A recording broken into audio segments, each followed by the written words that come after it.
Ուկրաինայում առնվազն 15 մարդ է զոհվել այս գիշեր ռուսական հարվածների հետևանքով, հայտնում է ուկրաինական կողմը։ Ռուսների հիմնական թիրախը Օդեսան ու Կիևն են եղել։ Օդեսայում 7 զոհի մասին է հայտնում քաղաքի ռազմական վարչակազմի ղեկավարը։ Ուկրաինայի մայրաքաղաքում առնվազն 4 մարդ է զոհվել։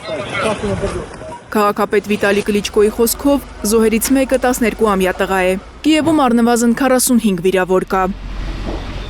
Շենքեր ու մեքենաներ են հրդեհվել։ Պոդոլսկի թաղամասում 18 հարկանի բնակելի շենքից անօդաչուների գրոհի պահին հաջողվել է փրկել առաջին հարկում ապրող մորն ու երեխային։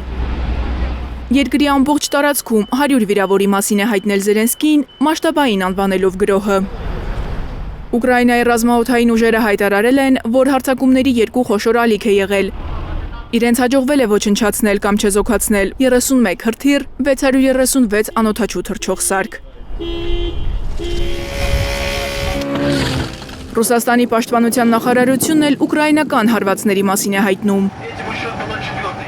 Հակաօդային պաշտպանության ուժերը գիշերվա ընթացքում որսացել և ոչնչացրել են մոտ 270 անօդաչու թռչող սարք։ Կրասնոդարի երկրամասի հարավում 2 երեխա է զոհվել։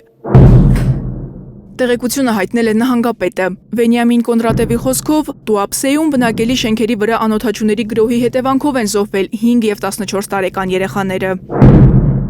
Ռուսաստանի նավթամթերքի արտահանման կենտրոնի նավահանգիստներից մեկում էլ հրդեհ է բռնկվել։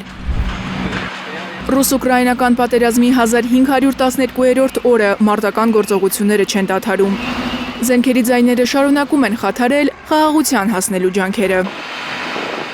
Մարիամ Ամիրջանյան, Գագիկ Տեր-Ղազարյան, Հայլուր։